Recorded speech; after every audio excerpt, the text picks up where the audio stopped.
I'm going to go ahead and factor this. I need two numbers that multiply to -12, but add to -4. Thank you, Jocelyn. -6 and 2. So my factors are x squared minus 6 and x squared plus 2. I'm going to go ahead and solve so I can find my zeros. So I'm going to set both of these equal to 0, and I will solve it. So what should I do first? Add 6. So then I have x squared equals 6. Now what do I do? Square root both sides. So I get x is equal to, whenever you take the square root of something, it's going to be a positive or a negative, and I'll just write square root of 6. Just keep it like that. And then I'll subtract 2 from both sides. I'll get x squared equals a -2. On both sides, I'm going to square root it. So my answer will be x equals plus or minus the square root of 2. But what do I need to put on the outside? An I, because there's a negative right here. Okay, so those are my solutions. Let's kind of tie in what we learned yesterday. I'm going to do a Descartes table. So the Descartes table. So let's talk about positive answers, negative answers, and imaginary answers. So to figure out positive solutions, we're going to look at the original equation. Are there any sign changes? It went from positive to negative right here. So that's one sign change. Now, if I want to do the negative signs, I have to do negative x. So this is even, so that will stay the same. This is even, so that stays the same. And that's a constant. That stays the same. Okay, so my negative equation didn't change. How many sign changes? Just one. So I know I'm going to have one positive answer and one negative answer. How many answers do I need total? Why do you guys know it's 4? Because it's a 4th degree polynomial. So I know that my solutions need to equal 4. So how many imaginary solutions should I have? 2. Okay, so this is what we got. We got let me highlight what we got. We got a positive square root of 6. That's my positive answer. I got a negative square root of 6. That's my negative solution. And I got a positive I square root of 2. That's one of my imaginary ones. And I got a negative I square root of 2. That's my other imaginary one. Does that make sense? I got 2 imaginary answers, one positive and one negative. So I'm going to have you guys try this example.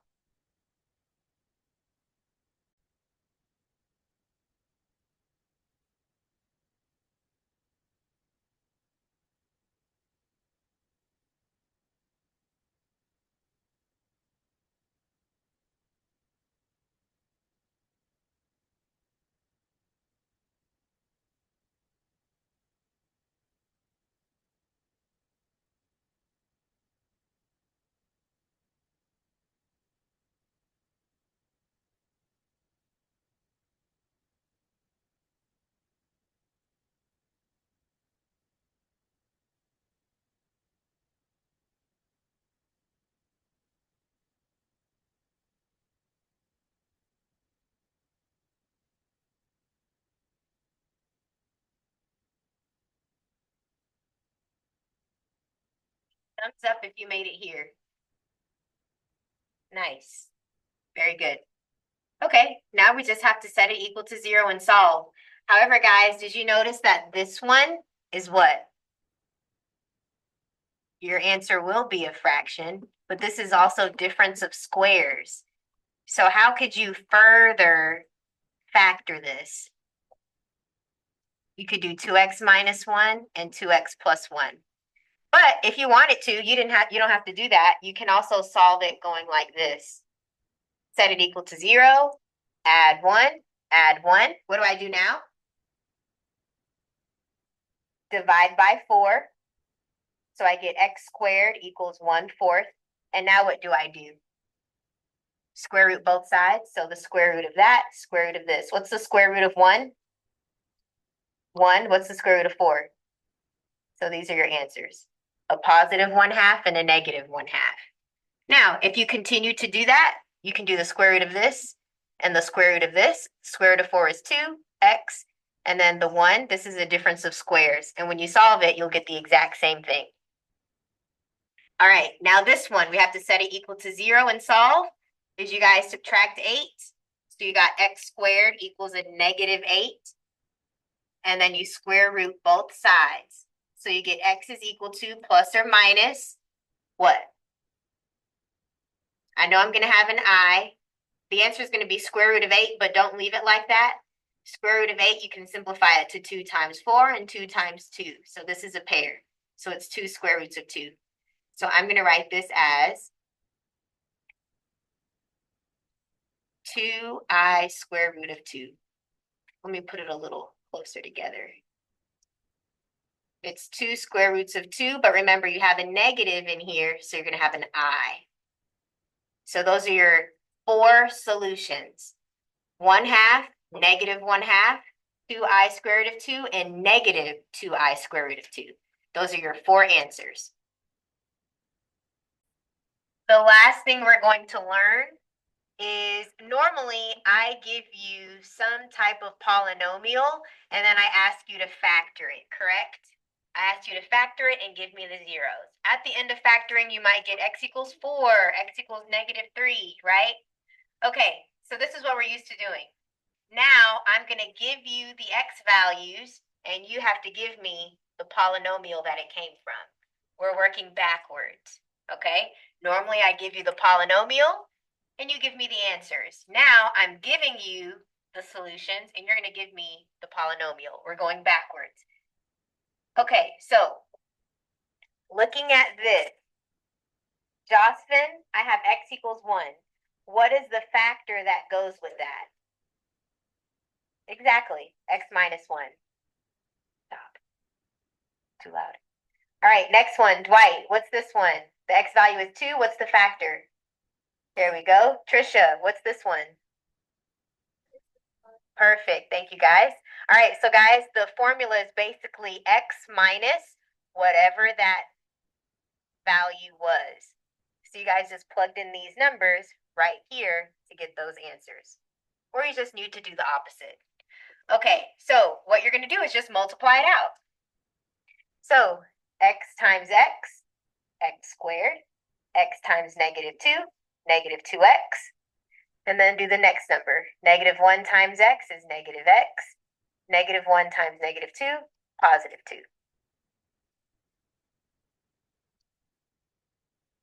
And I can simplify this to be x squared minus 3x plus 2. And we're going to finish multiplying the factors. So x squared times x is what? Good. What is this one? Good, negative 5x squared. Now let's do the next number, negative 3x times x. Good, negative 3x squared, negative 3x times that. Good. And then do the 2. 2 times x. 2 times negative 5. Perfect. All right, now just combine like terms. So I'm going to combine the squared terms together and the x terms together. So in the end, I'll have x cubed minus 8x squared plus 17x minus 10. This is the polynomial that produced these solutions. Okay, so let's talk about complex numbers. Let's look at this theorem. We have the conjugate root theorem. It basically says if this is one of your zeros, then that means its conjugate, this will also be a 0. Basically, these are opposites. If you have a positive imaginary number, the negative imaginary number is also going to be a 0.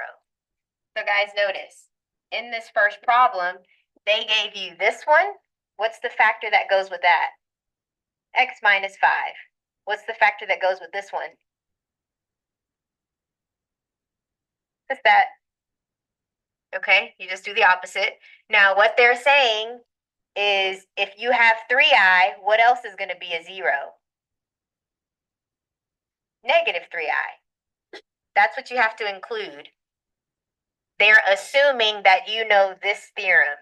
If they give you an imaginary number, the opposite or the conjugate is also one of the answers, one of the solutions. So you have to add that in. So this will also be x plus 3i. Now you just multiply it out. And guys, the formula is still the same. Your formula is always x minus the c value. So in this case, we have 3i was your c, and then negative 3i. So you have a minus sign, and then you plugged in a negative 3i. That made it a plus. Do you guys see? Okay. I'm just making sure you know what's happening in the background. Okay, so let's go ahead and multiply this out. I'm going to multiply x times x and get x squared. X times 3i is just 3i with an x. Now let's do the next number. Negative 3i times x is just negative 3i with an x. Negative 3 times a positive 3 is a negative 9. I times I is I squared. And then we'll multiply by x minus 5. Now, before I move on, let's simplify this. Do you see how these two cancel? Okay.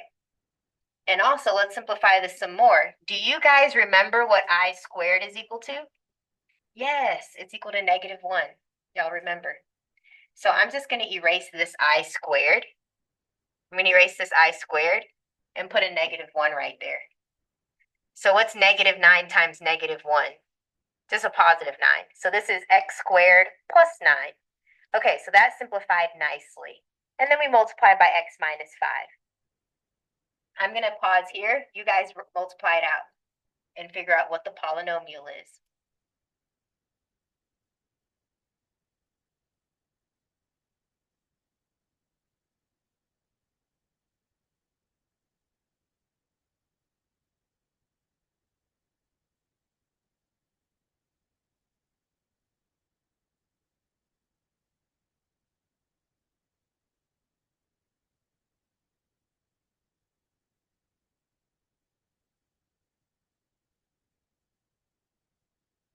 Look up and check your answer. Did you get it right? Did y'all get that? Nice, good job. Okay, last example. Remember, this is how you write the factor. So guys, what does this one become? X plus 4. The reason why is you replace this C and you put that value in here. 2 negatives make a positive. So I get x plus 4. Of course, you probably just did it in your head and did the opposite. Okay? But that's what's happening in the background. The reason why I'm emphasizing this is because sometimes you're going to get something tricky, like what I have right here.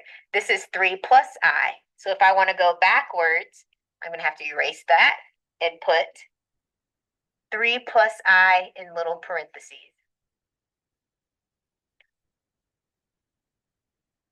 So this becomes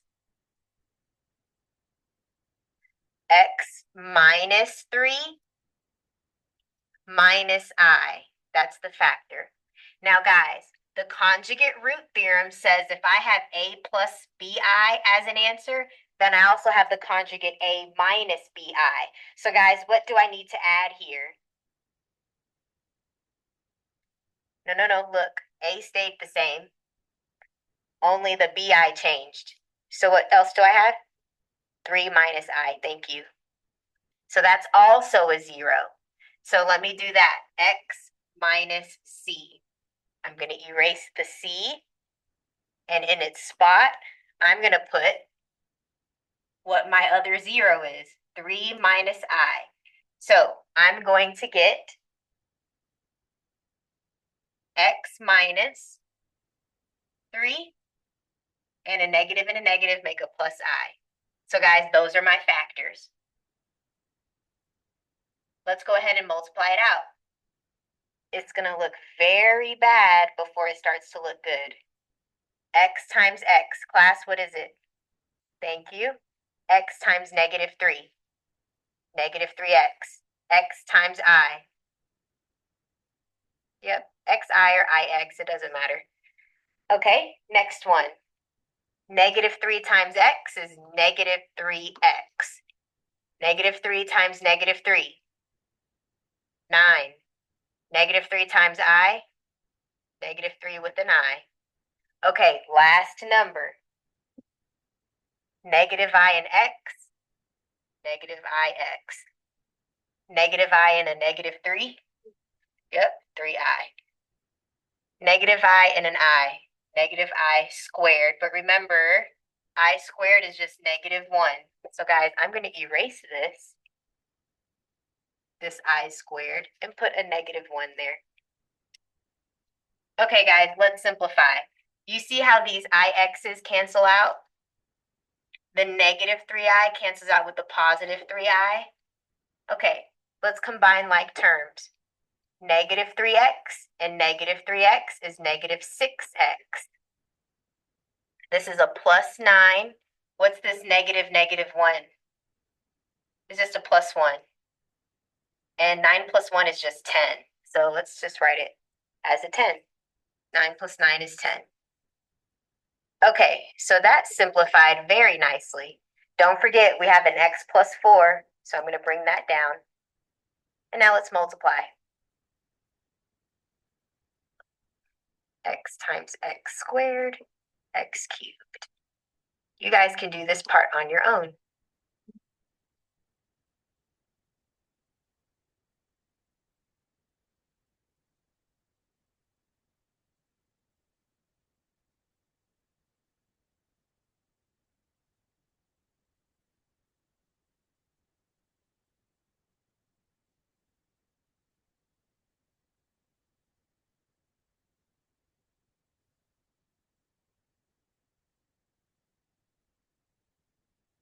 Guys, this is your final answer. This is the polynomial that gave you these 3 zeros. And guys, notice, they did not provide you with the third zero. You had to remember on your own that if they give you 3 plus I, 3 minus I is also a 0. So you had to provide this third zero for yourself. So this polynomial gave you these 3 zeros and these 3 factors. All right, so for this one, your possibilities are 1, 2, 4, and 8. Which one did you guys want to test? 2? You don't know. You have to guess. So we're just taking 2. So this is 2. This is 0, 0, 3, 6, 0, 0, -4, -8, and we got 0. So it worked. Yep, that worked. You can either stop here and do and factor it. So you can factor it if you want to. This is -4 and 3. So this is 4 and -1. So this is x squared because this is a 3 right here. All right, so this is x squared plus 4 and x minus 1. So you can solve this one. This is x squared plus 4 equals 0. So you get x squared equals a -4 square root.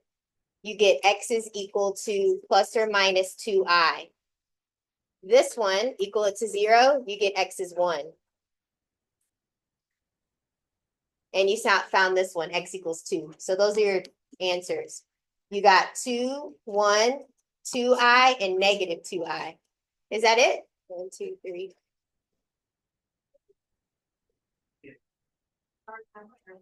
Oh, sorry, this is a squared. This is a squared. So when you solve it, you get plus or minus 1.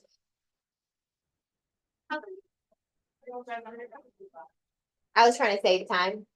But your Descartes table, there's 1, 2, 3, 4 variations. So 4, 2, 0. And then if you do the negatives, f of -x This is a negative. This stays the same. This is a negative.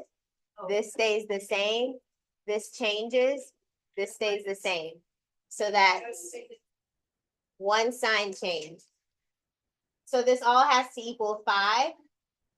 So this is 0, 2, 4. And it looks like it was this one because you had 2 positive answers and 2 imaginary answers and 1 negative answer.